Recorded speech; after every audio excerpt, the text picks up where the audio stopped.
Et yo l'équipe, ravi de vous retrouver aujourd'hui pour cette nouvelle vidéo et au programme du jour, vous l'avez vu dans l'intro, on va voir ensemble 4 espèces différentes. 2 espèces que je vous ai déjà présentées, d'autres que je vous ai cachées, qui évoluent tranquillement dans le plus petit secret, enfin bref. Je l'ai pas vraiment caché, je vous avoue, hein, mais bon, j'ai décidé de vous en parler dans cette vidéo. Et notamment un cadeau de Viking Hans, parce que oui, ce grand fou n'arrête jamais, hein, qu'on soit clair, il offre constamment des choses et ça me fait peur limite, hein. C'est bizarre. Non, je rigole. Bref, nous sommes donc chez Aphanogaster, soit mère d'amis. On voit que ça évolue plutôt bien, donc cette espèce qui nous vient de chez Anton Top, hein, excusez-moi pour la latence, j'étais en train de régler un petit paramètre, mais bref, et donc voilà, ça roule, ça évolue bien, souvenez-vous, hein, je l'avais reçu avec quelques ouvrières, mais 2 très grandes ouvrières que je soupçonne d'être boosté de base. Bref, peut-être pas par Anton Top, j'en doute fortement, mais par le gars qui les a envoyés de base, ça c'est fort probable. Parce que oui, ces 2 grandes ouvrières ont été sacrifiées à la naissance de ces nouvelles ouvrières. Alors ce que vous voyez l'image, c'est donc l'ouvrière en question, c'est donc la 2e génération née à la maison. Donc franchement, ça évolue plutôt bien et plutôt vite, je trouve. Ce sont de très grandes fourmis en termes de taille, ce sont les plus grandes apparemment actuellement connues chez Aphanogaster, ou du moins l'une des plus grandes, je ne peux pas prétendre que ce sont les plus grandes vraiment, mais c'est l'une des plus grandes. La coloration par contre est magnifique, franchement c'est exceptionnel. Elles ont l'art de rendre le tube très cracra, mais en même temps je peux pas leur en vouloir, elles consomment essentiellement des insectes, et donc forcément, vous connaissez l'histoire. Donc je varie un peu, grillons, blattes, etc. Ça les régale, elles ne refusent rien personnellement. C'est plus simple pour elles de manger des grillons et aussi pour les larves de grignoter dessus directement. Donc ça c'est une alternative intéressante. Cependant, excusez-moi, je n'ai pas encore d'amis qui possèdent d'élevage de grillons. Ça c'est plus complexe. Donc il faut acheter des grillons à chaque fois. Bon, c'est 3 à 4 euros, mais bon, c'est un peu plus ennuyant. Mis à part ça, vous le voyez, hein, j'ai un très joli couvain, je suis plutôt rassuré, et j'espère que dans cette vidéo, je vais vous rassurer également toutes les personnes qui hésitaient justement à acheter cette espèce, sachant que le coût est quand même important, hein, on est aux alentours de 200 euros, je comprends totalement que ça puisse faire peur, mais voilà, ceux qui ont eu peur de craquer parce qu'ils n'étaient pas sûrs de la fertilité de ci, de là, sachez que moi en tout cas, elle est en pleine santé et est totalement fertile. Maintenant, voilà, je peux pas m'avancer pour le reste, vous imaginez bien. Franchement, c'est vraiment une très belle surprise. Je m'attendais pas à ça, sincèrement, hein, mais bon, c'est vrai que l'espèce est incroyable en soi. Hein.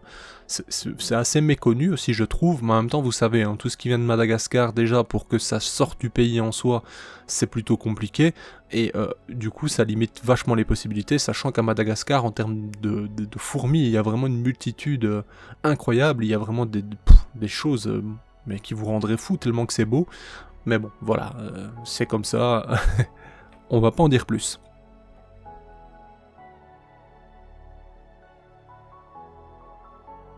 Comme vous voyez, hein, sincèrement, le couvain, franchement, il régale. J'ai donc des nymphes, hein, parce que oui, il n'y a pas de cocon chez Aphanogaster, soit mère d'amis du moins. Je précise parce qu'on sait jamais et qu'on découvrirait que l'une fasse ci ou là, bref, vous avez compris.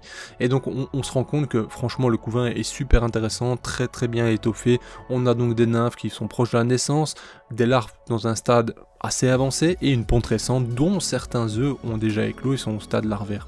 C'est franchement génial.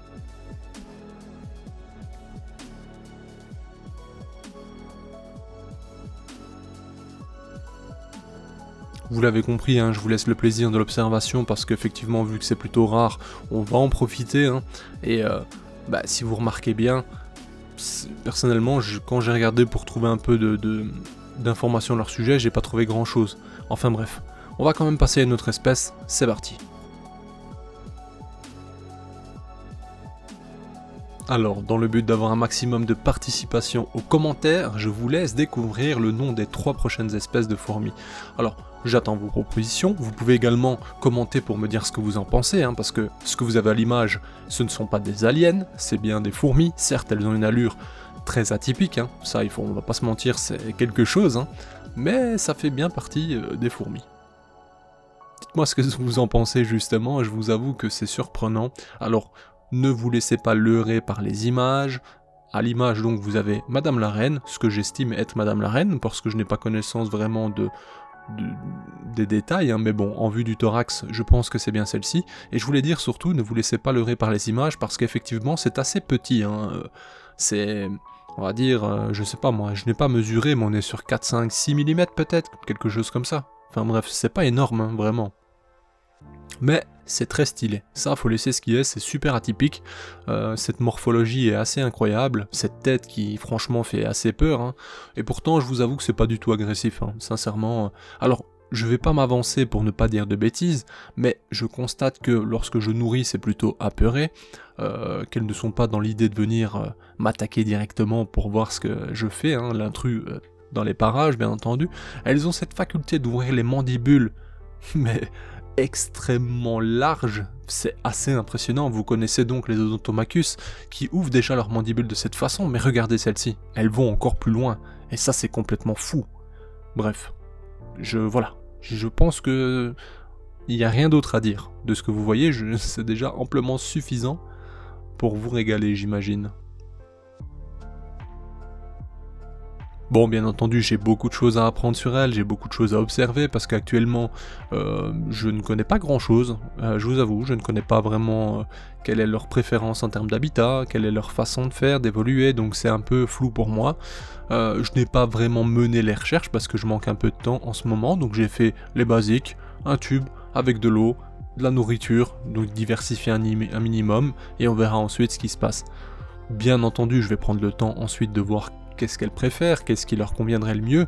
C'est une des prochaines étapes, de voir également qu'est-ce qu'on pourrait leur offrir comme petit nid, aire de chasse éventuellement, bref, vous comprenez l'idée. Donc voilà, actuellement c'est un peu le flou. Je vous laisse d'ailleurs proposer en commentaire ce que vous pensez que ce soit, hein.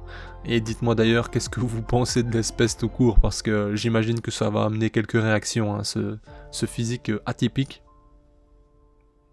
Elles ont de grands yeux, ce que je peux remarquer c'est que, enfin, ce que je remarque en tout cas, enfin, ce que j'ai l'impression de remarquer, c'est plutôt ça, c'est que effectivement en termes de vision, je ne dirais pas qu'elles voient vraiment au détail comme Arpegnathos, Gigantiops ou quoi que ce soit, loin de là, hein. Ça se trouve, elles sont d'ailleurs, elles voient peut-être que des ombres, hein, c'est fort probable, mais je sais pas, j'ai l'impression qu'elles réagissent avec mes doigts notamment à proximité du tube, il y a une sorte d'interaction, notamment aussi dans l'approche des insectes, je sais pas. Comme je vous le dis, je me suis pas renseigné, donc ça se trouve, elle ne voit absolument rien à part percevoir justement, vous savez, le soleil, les ombres, etc. Mais aucune idée, bref. Peut-être que d'ailleurs, l'un d'entre vous les connaît parfaitement et pourra me dire en commentaire, oui effectivement, sa vision est un peu plus poussée qu'une Camponotus machin par exemple, et que du coup, enfin vous voyez un peu l'idée.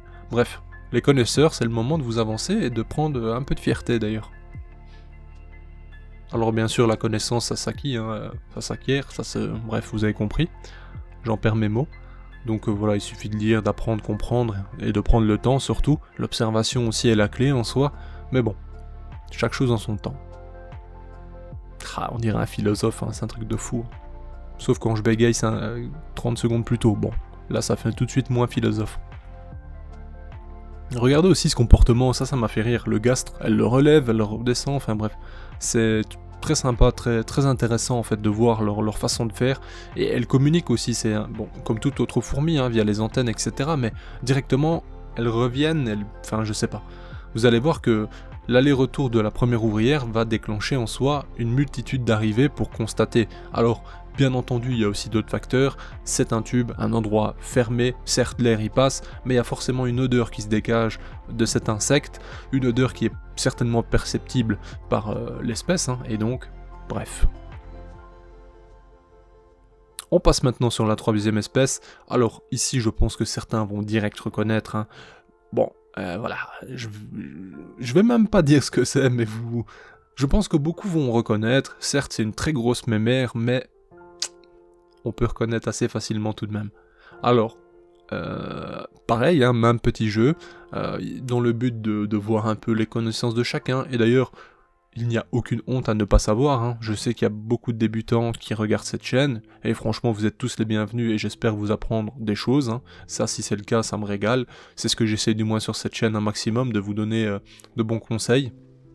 Bref, revenons-en au sujet. Ceux qui ont reconnu l'espèce, dites-moi, hein. D'ailleurs je pense que le top commentaire, la personne qui me fera vraiment un résumé des 4 espèces ou qui va me trouver les 4 noms potentiellement, ou avec des... Voilà, même si, admettons, il me dit, je sais pas, moi, tatata, SP, parce que pas certains, vu que c'est pas... On peut pas identifier comme ça d'un claquement de doigts, ben, je pense que ce top commentaire qui aura bien résumé, je vais dire, les 4 espèces sera épinglé à la vidéo.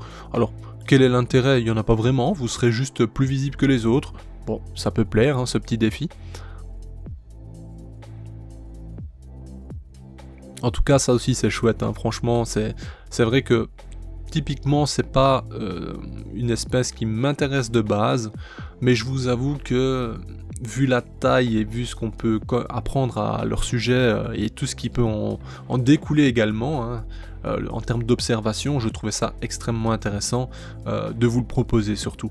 Alors on le voit, hein, j'ai déjà un petit couvain qui s'est déclenché depuis son arrivée, enfin du moins qui a été pondu, donc ça régale, ça rassure aussi. La présence de ces gros individus de type major, j'imagine, en vue de la quantité n'est pas normale, hein, qu'on se le dise. Excusez-moi. Alors, est-ce que c'est du boost? Est-ce que c'est du pillage? Est-ce que c'est une colonie qui était en mauvaise condition?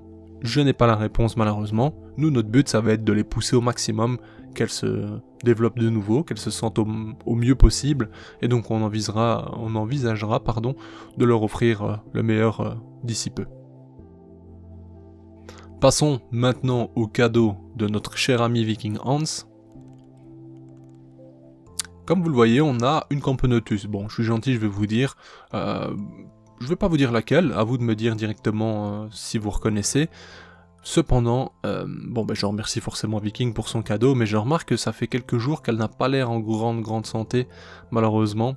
Et donc c'est un peu inquiétant. Je vous avoue que je peux rien y faire, hein, sachant que je remarque juste que son comportement pour moi est assez étrange.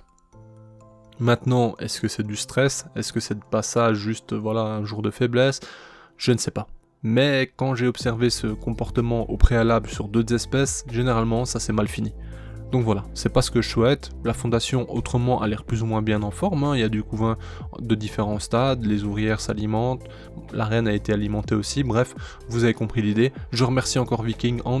D'ailleurs, si vous souhaitez aller directement consulter sa chaîne, je vais vous mettre un lien dans la description. Ici, je lui fais pas une grosse hashtagade, je lui fais pas un gros coup de pub parce que j'aimerais qu'il avance de lui-même, qu'il comprenne un peu les difficultés qu'on peut rencontrer sur YouTube avant de lui filer un vrai coup de pouce. Mais si vraiment vous avez l'envie, et moi ça me ferait plaisir aussi, n'hésitez pas à passer, lui mettre direct un petit abonnement, bam, ça va l'aider et il va passer un cap qui, ma foi, est très important.